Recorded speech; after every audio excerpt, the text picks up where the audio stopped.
YouTube, what is up? As a friendly reminder, if you like my content, please hit that like and subscribe button. And also, if you want to be notified when this stuff gets uploaded, hit the bell icon. And finally, if you feel the need to support me, hit me up on my Patreon at patreon.com/uncommonramen. I do all this in my free time, so any amount of support can help me bring more of this content to you more often. Okay, without further ado, let's take a look at another deck tech. I wasn't kidding when I said that this was Ramp Tribal. Omnath Locus of Mana is a very interesting card, and you can build about 1 trillion different things with it. And I chose Ramp because it was funny. So let's take a look. Omnath Locus of Mana is 2 and a green for a 1/1. You do not lose unspent mana as steps and phases end. And Omnath Locus of Mana gets +1/+1 for each unspent green mana you have. So it can get pretty big. He stores mana on him, so you can... I guess he just stores mana, not necessarily on him specifically. So you can kind of just start floating mana for no reason at all, just to make him really, really huge. So there's going to be a little bit of strategy around that as well. But mostly this is just a fun and funny deck. So we're going to look at creatures first, as always.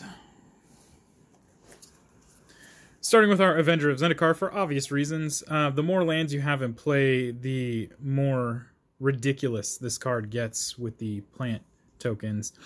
Not to mention, every time you ramp out another land, this guy will see its landfall trigger happen, which can potentially make these plants really big really fast. So it puts you in a position to do like a swing wide strategy if you need to. But also just in general, it's a fantastic card when you have a lot of lands in play. All right, next up we have Azusa, Lost But Seeking, 2 and a green for 1/2. This guy basically allows you to play 2 lands on top of your normal 1 land drop for the turn. So you get 3 lands each turn. This card can be hard to work with, depending on the deck you're working with. But since we are doing a lot of things that allow us to put lands into our hand, this gets a lot of value throughout the course of the game. Whereas in typical decks, this will generally run out of value as the game goes on longer. Next up, we have Borderland Ranger. For 2 and a green, you get a 2/2. When it ETBs, you get to search your library for a basic land, reveal it, and put it into your hand. So this is just an example of Azusa's ability getting a nice boost, if you will. And again, we're just trying to get a lot of lands in play and utilize that mana for fun stuff. We got Courser of Crewfix, 1 and 2 green for a 2/4. You have to play with your top card of your library revealed. You can play the top card of your library as long as it's a land, and whenever a land enters the battlefield, you gain a life. This is going to see a lot of value in this deck. I have won games because of this life gain, because it just keeps me above death, and that can really burn out your opponents. So, very cool card. Next up, we have Crash of Rhino Beetles, 4 and a green for a 5/5 with Trample. If you control 10 or more lands, it gets +10/+10. So it becomes a 15/15 with Trample as long as you have 10 lands in play, and this deck has no problem getting all that land into play, and actually getting into play relatively early, so this guy can see value very quickly. Next up we have Elvish Mystic, 1 green for a 1/1 that taps for green. You can't really go wrong with this. I think I have all of them in here. I might not have Findhorn. I don't think I have Findhorn Elf in here. But yeah, Mana Dorks, especially these Llanowar Elf Mana Dorks are really good. Got Farhaven Elf, 2 and a green for a 1/1. When it ETBs, you get to search your library for a basic land and put it into play tapped. It's kind of pretty typical 2 and a green body with ability to ramp. We got ourselves Fertilid, 2 and a green. For a 0/0 that enters with 2 +1/+1 counters, and you can remove those counters for 1 and a green to search your library for a land and put it onto the battlefield tapped. So it ramps. Otherwise, it's just a 2/2. This isn't honestly the best value in the deck, but it's really cool, and it does its job, so we'll take it. Got Elysian Caryatid. Is it Caryatid or Caryatid? I want to say it's Caryatid. Elysian Caryatid. 1 and a green for a 1/1. You can tap it for any 1 mana, but... Or sorry, 1 mana of any 1 color, I should say. But if you control a creature with power 4 or greater, you get 2 mana of any 1 color instead. So, this one in the early game is going to see a lot of differential value, but as we go in later, we'll have more and more bigger creatures that this guy can see. Then we got Llanowar Elves, the OG, 1 green for a 1/1 that taps for green. Got Llanowar Tribe. This is 3 Llanowar Elves built into 1. 3 green for a 3/3 that taps for 3. We got Oran Reef Hydra. 4 and 2 green for a 5/5 with trample. This also has landfall. Whenever a land enters the battlefield under your control, you get to put a +1/+1 counter on Oran Reef Hydra. Except if it's a forest, you get to put 2 +1/+1 counters on it. This is one of 2 Hydras in here. This Hydra specifically sees value from lands entering the battlefield, so we get to make it really large. The earlier you play this, the better value you get from it. But still very cool. We've got Rampaging Ballasts. This is the OG. This guy is 4 and 2 green for a 6/6 with trample, and a landfall ability that lets you put 4/4 green beast creature tokens onto the battlefield. So we're going to see a lot of triggers of getting a lot of beasts unless your opponents deal with this pretty quickly. Next we have Sakura Tribe Elder. This is 1 and a green for a 1/1 that can be sacrificed to basically ramp, so rampant growth. Search your library for a land card, put it onto the battlefield tapped. We got Scoop Mob. This guy is crazy good in this deck. No matter, I mean, you could play this early. It might get killed early, but the later you play this, the better it is. Or I guess the earlier you play it. I guess if you play it mid-game, that's probably the best time to play it. But anyway, 1 green for a 1/1 at the beginning of your upkeep. If you control 5 or more lands, you get to put 4 +1/+1 counters on Scoop Mob. So this gets just large very quickly, as long as you have 5 or more lands. And as opposed to Scoot Swarm, which wants to swing wide, this wants to swing tall. So giving it trample is a fantastic threat. And then speaking of Scoot Swarm, we have Scoot Swarm, whose landfall ability allows you to make insects unless you have 6 or more lands? Yeah. Then it creates copies of itself, which becomes exponentially nightmarish for your opponents. This is the ultimate swing wide card, especially in a deck like this where we're going to play more than 1 land per turn, potentially up to 4, 5, 6 lands per turn. This guy is going to get ridiculously out of hand if they don't deal with it quickly. And they have to deal with it before too many copies of itself come into play, because then it just becomes really, really difficult to unstick it. I guess a board wipe could do it, but you know. Next up, we have Seedborn Muse. 3 and 2 green for a 2/4, and you get to untap all your permanents during each player's untap steps. So this is a good way to float a bunch of mana into Omnath if you need to, or just to have your mana up in case you need it. There's a lot of really cool things you can do with this. In this deck, it's kind of stifled because obviously in other decks there's way more that you can do with this, but I like the fact that you can use this to allow you to attack and still have blockers, and as well as to float in decent amounts of mana into Omnath. Next up, we have Sad Robot, Solemn Simulacrum, 4 for a 2/2. When it ETBs, you get to search for a land and put into play tapped, and when it dies, you get to draw a card. Really no downside. The casting cost is a little high, but you know, it is what it is. We've got Spring Bloom Dryad. This is the Harrow on legs for 2 and a green, a 1/1. When it enters the battlefield, you can you may sacrifice a land. If you do, search your library for up to 2 basic lands and put them onto the battlefield tapped. Does Harrow put them into play untapped? Might be the Zendikar one. I can't remember which one does which, but anyway, Sylvan Ranger, 1 and a green for a 1/1. When Sylvan Ranger enters the battlefield, you can search your library for a basic land card, put it onto the battlefield, or put it into your hand, and then shuffle. So this is very much like the other Ranger that's in here. Tanuki Transplanter. This is a cheeky card.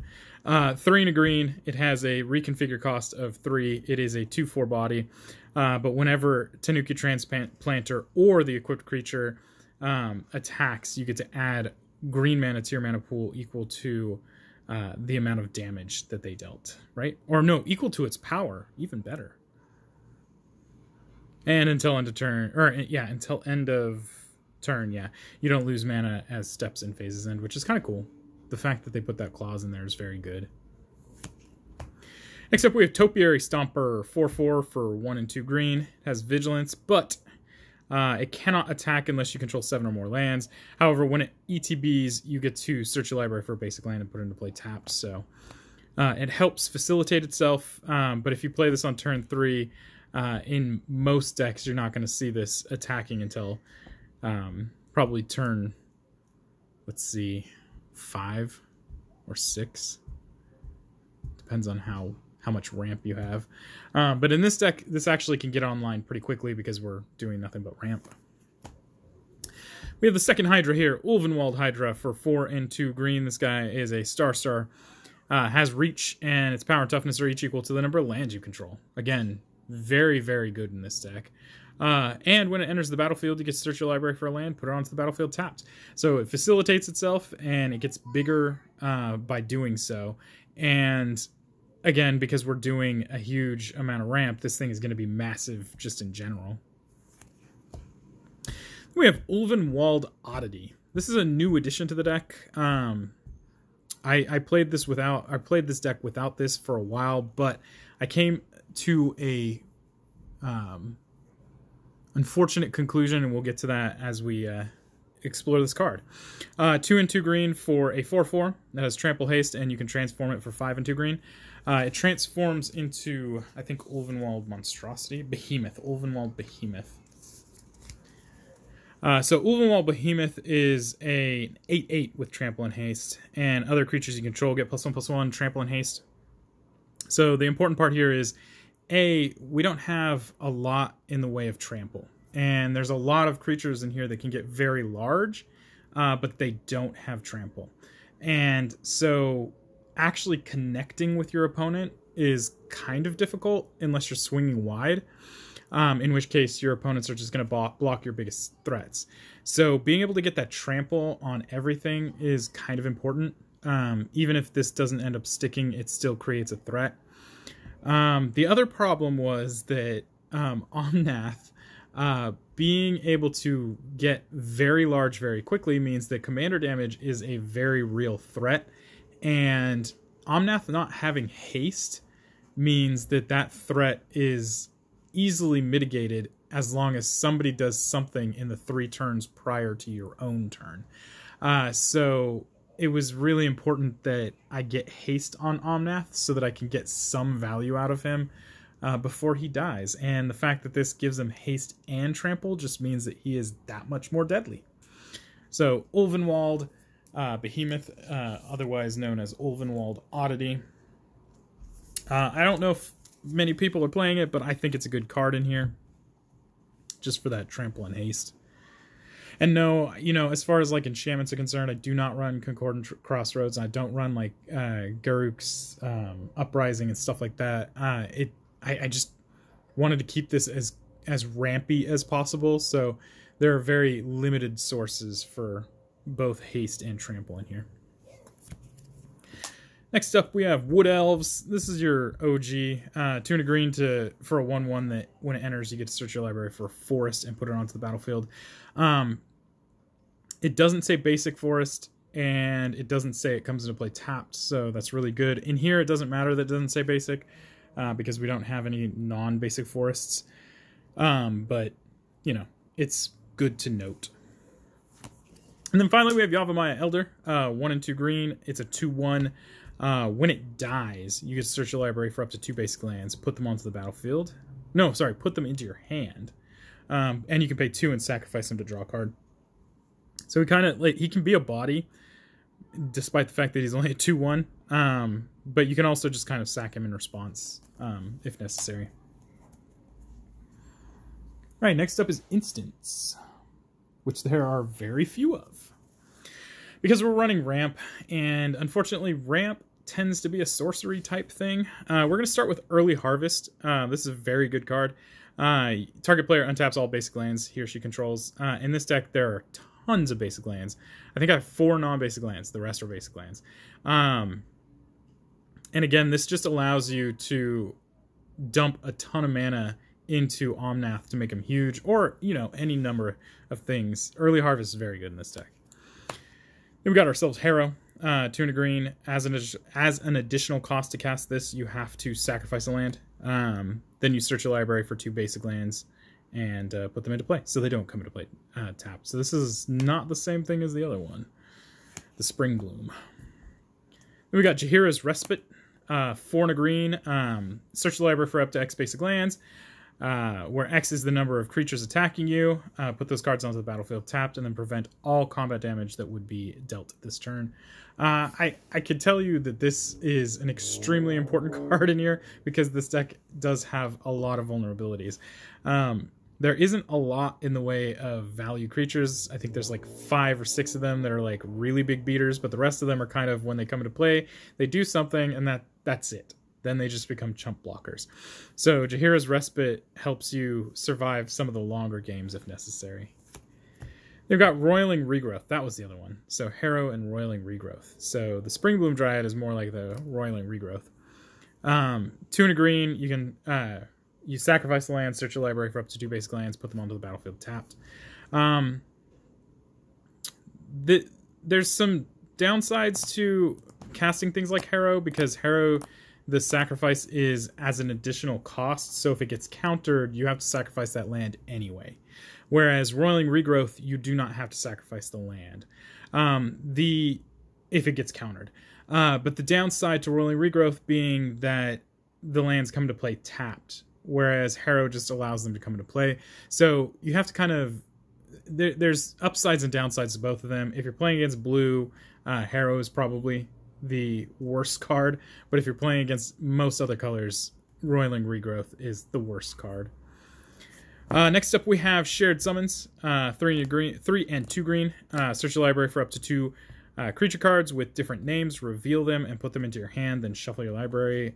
Just a very quick way to get some bodies into your hand, and especially if you're looking for like the Avenger at a very specific time, or an Ulvenwald Hydra, you name it. This is a great way of getting them. Next up we have You Happen on a Glade. For 2 and a green. You can either journey on to search your library for up to 2 basic lands, reveal them and put them into your hand, or make camp, return target permanent card from your graveyard to your hand. Either one of these modes is actually pretty good in here, because your opponents are going to be pretty on top of trying to keep you checked. But worst case, it's a ramp spell. Best case, you get something really good back from your graveyard. Next is sorceries, and there's lots and lots of these, so hunker down. We got Circuitous Route. It's a terribly expensive ramp spell. You get to search your library for up to 2 basic lands or gates, and then put them onto the battlefield tapped. For 4, searching for 2 is kind of bad, but I mean, you look at Skyshroud Claim, although Skyshroud Claim specifically doesn't say basic, so I guess I can see the value in that, but in this deck, there is not that much value. Circuitous Route is a pretty bad ramp spell, but you're going to see a bunch of those in here. We got Cultivate. For 2 and a green, you get to search for 2 basic lands, put 1 into play tapped and the other into your hand. We got Explore. For 1 and a green, you can play an additional land this turn, and you get to draw a card, so just cantrips, and you get to play an additional land, so on turn 2, that's pretty good. You can see a lot of value in that. The later the game goes, maybe the worse this card gets. Who knows? I've got Explosive Vegetation. For 3 and a green, you search your library for up to 2 basic land cards, put them onto the battlefield tapped. Got Far Wanderings.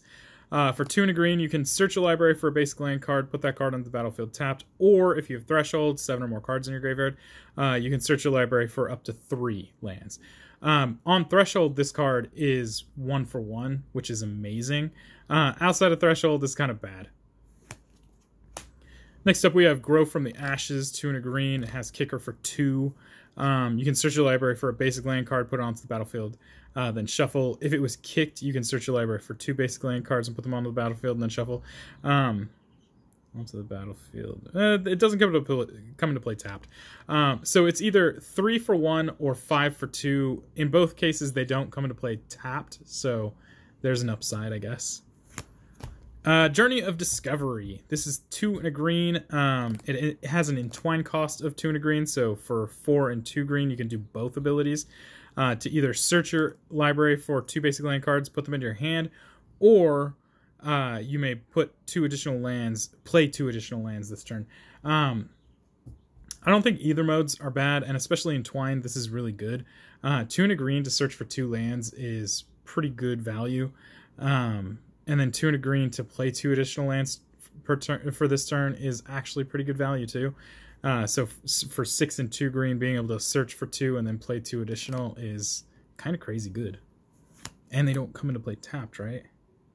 Yeah, they don't come into play tapped, so you can get some extra value off that.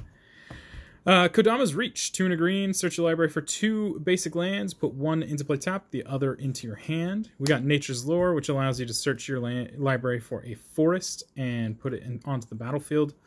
The 2 upsides being that it doesn't have to be basic, not that matters in this deck, and the fact that it doesn't have to be tapped. Got Nissa's Pilgrimage.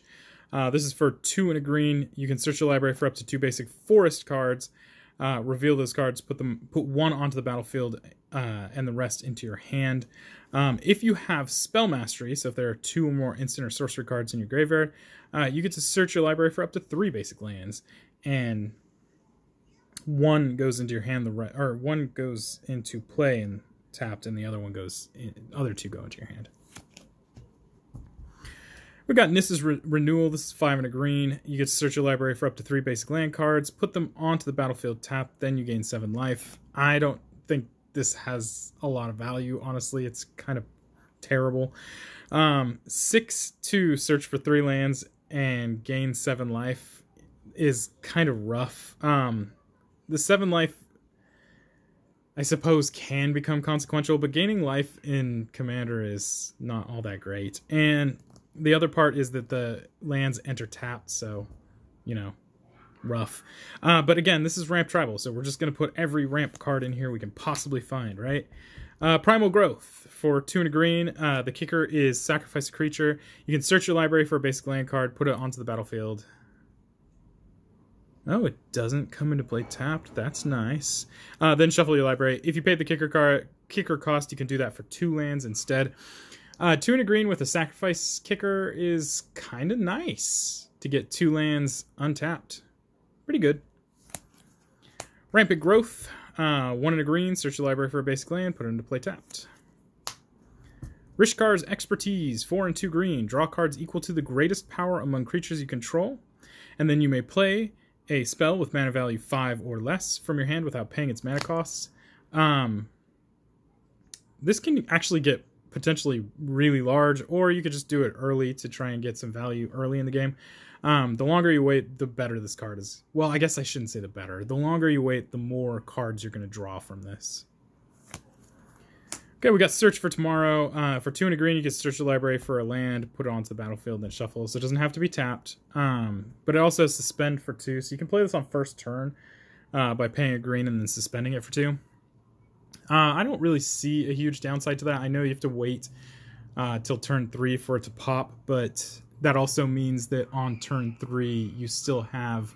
Well, actually, it means on turn 3 you actually have 4 mana available, as opposed to casting this on turn 3 and only having 1 mana available. I like it. I think it's good. Got Sky Shroud Claim. 3 and a green. Search your library for up to 2 forest cards, put them into play, and then shuffle your library. So they don't come into play tapped, and it doesn't have to be basic. And then, I believe, finally, we have Terramorph for 3 and a green. Search your library for a basic land card. Put it on the battlefield, then shuffle, and it has Rebound, which basically means if you cast a spell from your hand, you can exile it as it resolves, and at the beginning of your next upkeep, you may cast it from exile without paying its mana cost. So effectively, for 3 and a green, so basically 4, you get 2 lands that don't come into play tapped, which is great. Still 3 is better, but... We got artifacts. We got a couple of these guys. Starting with Blackblade Reforged for obvious reasons. This card makes creatures that it is equipped to bigger based on the number of lands you have in play. And it equips to legendaries for 3, so if we want to equip it to Omnath and make him obnoxiously big, we can do that. Otherwise it equips for 7, but still, I don't know if that matters in a deck like this where we're ramping so heavily. 7 could be inconsequential. We also have Caged Sun. This guy costs 6. As it enters the battlefield, you're going to choose a color. Creatures of the chosen color get +1/+1, and whenever a land's ability causes you to add 1 or more mana of the chosen color, add an additional mana of that color. So we're going to double down on our forests and get some real value out of them. Next up, we have Lightning Greaves. This is obviously in here to protect Omnath. Lightning Greaves is just good in general, but in this deck specifically, we want to protect Omnath because you're going to dump a lot of mana into him, and if you don't have a way to sink that mana into something as a response to Omnath dying, you just kind of lose that mana, and so Lightning Greaves becomes very, very useful in that case. Next up, we have Soul Ring because it's mana positive. You pay 1 to put it into play, and you can tap it for 2. Got Swiftfoot Boots for the same reason we have Lightning Greaves. Lightning Greaves gives you Shroud and equips for 0. Swiftfoot Boots gives you Hexproof and equips for 1. Obviously, the Lightning Greaves are a little bit better in some cases. Swiftfoot Boots, because it gives Hexproof, means that you can use things that target the creature as long as it's you that's targeting them. Whereas Shroud, you can't do anything once it hits the creature. Then we got Sword of the Animus. This is 2 for a equipment that equips for 2. It gives the creature +1/+1, and whenever the equipped creature attacks, you can search your library for a basic land card, put it onto the battlefield tapped, and just keep ramping, because we're going to ramp for days. Next up is enchantments. We got some important ones in here. Starting with Druid class. Whenever a land enters the battlefield under your control, you gain 1 life. This deck can be honestly a anti-aristocrats deck, if you think about it. As long as you're continuously playing lands, you can kind of counteract the amount of incidental 1 damages that you're taking from aristocrats. You can level this to level 2 for 2 and a green and play an additional land on each of your turns, which is fantastic. And for 4 and a green, you can level to 3, and when this class becomes level 3, target land you control becomes a creature with haste. This creature's power and toughness are each equal to the number of lands you control, and it is still a land, so it becomes a massive land. A massive land. It's still a land, so it counts itself too. Pretty good. Next up, we have Helix Pinnacle. This is probably the best way to dump mana in response to Omnath dying. Helix Pinnacle costs 1 green, has Shroud, and has put X tower counters on Helix Pinnacle, and at the beginning of your upkeep, if there are 100 or more counters on Helix Pinnacle, you win the game. This is an extremely sticky spell. Not only is it an enchantment, it's an enchantment with Shroud, which makes it very, very difficult for your opponents to unstick. But there are ways to do it.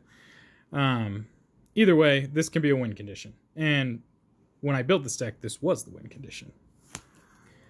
We have Colony Heart Expedition. For 1 and a green, this has landfall. Whenever a land enters the battlefield, you put a quest counter on Colony Heart Expedition. And when it has 3 or more, you can remove them and sacrifice Colony Heart Expedition to search your library for 2 basic land cards and put them onto the battlefield tapped. For 1 and a green, that's actually pretty good value, even if you have to wait a couple of turns. Got Rites of Flourishing for 2 and a green. At the beginning of each player's draw step, that player draws an additional card, and each player may play an additional land each of their turns. There is a little group huggy feeling to this, but I mean, you're going to be ramping so hard that you will have such an edge on curve that it's going to be difficult for your opponents. So I don't know if giving them an extra draw and an extra land really matters. We'll see. We got Wilderness Reclamation for the same reason we have Seedborn Muse. At the beginning of your end step, you get to untap all the lands you control. So essentially you can just double down on how much mana you dump into Omnath, not to mention, you know, a ton of other things you could do with this. Then we got Zendikar Resurgent for 5 and 2 green. Whenever you tap a land for mana, you get to add 1 mana to your mana pool of any type that land produced, and then whenever you cast a creature spell, you get to draw a card. The value on drawing cards from casting creature spells is actually pretty high here. There's a lot of very cheap creatures in here, so being able to continuously draw is really cool, plus just doubling on your mana. It costs 7, but in this deck, that's almost negligible. And then lastly, we have Zendikar's Royal for 3 and 2 green. It has landfall to put a 2/2 green elemental creature token onto the battlefield, which is, again, we're playing lands a lot. So if we create an army of 2/2 elementals and we put that on in the same strategy as running the Scoot Swarm, then we have a huge army to swing wide with. It makes your opponents have to do something or die. All right, lastly, we have Nissa, who shakes the world. Yeah, this Planeswalker was kind of an auto-include. It was very obvious to add this one in here. For 3 and 2 green, she has a passive. Whenever you tap a forest for mana, add 1 additional green. So she doubles the forest's mana production. For +1, you can put a +1/+1 counter on up to 1 target non-creature land you control. Untap it and it becomes a 0/0 elemental with vigilance and haste, but that is still land. Sorry, 3 +1/+1 counters. You get to put 3 +1/+1 counters. So we can start turning our lands into creatures if necessary, which is never a downside in this particular case because we have a lot of lands and we're going to be ramping more and more out. For -8, you have an emblem that says lands you control have indestructible, and you can search your library for any number of forest cards and put them onto the battlefield tapped, and then shuffle your library. I think if your opponents allow Nissa to get to 8 and ult, that may end the game, or it would put it very close to the end of the game. Lands having an indestructible and being able to just put all of your forests in play. I guess it depends on how soon you get that, because there's a lot of ramp in here. All right, next up we have our non-basic lands. Like I said, there's only 4 of these. We have Blighted Woodland. You can tap it for generic mana, or you can pay 3 and a green and tap it to sacrifice it. Search the library for up to 2 basic land cards, put them onto the battlefield tapped, and then shuffle. Just another way, again, to get those out there. Evolving Wilds, for the same reason. You can tap and sack it to search the library for a basic land, put it on the battlefield tapped. Mirrored Landscape, same thing. Enters tapped. You can tap it for generic, and you can tap 2 and it and sacrifice it to search your library for up to 2 basic land cards that share a land type, and then put them onto the battlefield tapped. And then finally we have Rogue's Passage. Trample is great. Rogue's Passage is greater when it comes to Omnath. So you can just use 4 and tap Rogue's Passage to give Omnath the ability to be not blockable. You can also tap it for generic, but being able to make Omnath unblockable means that a large portion of the time somebody's going to die to commander damage.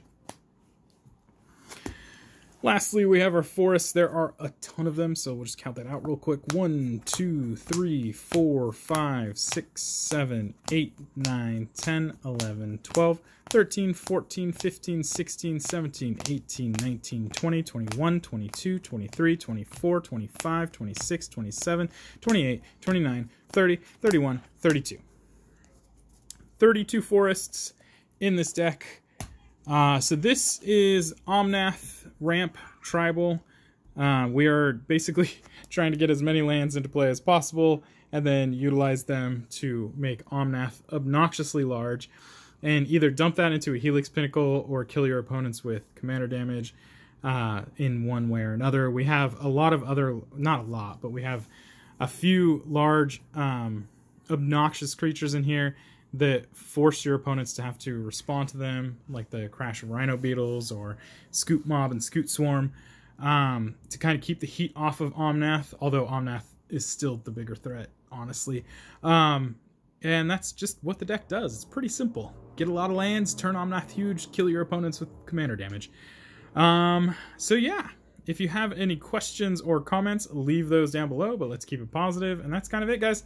Until next time, peace.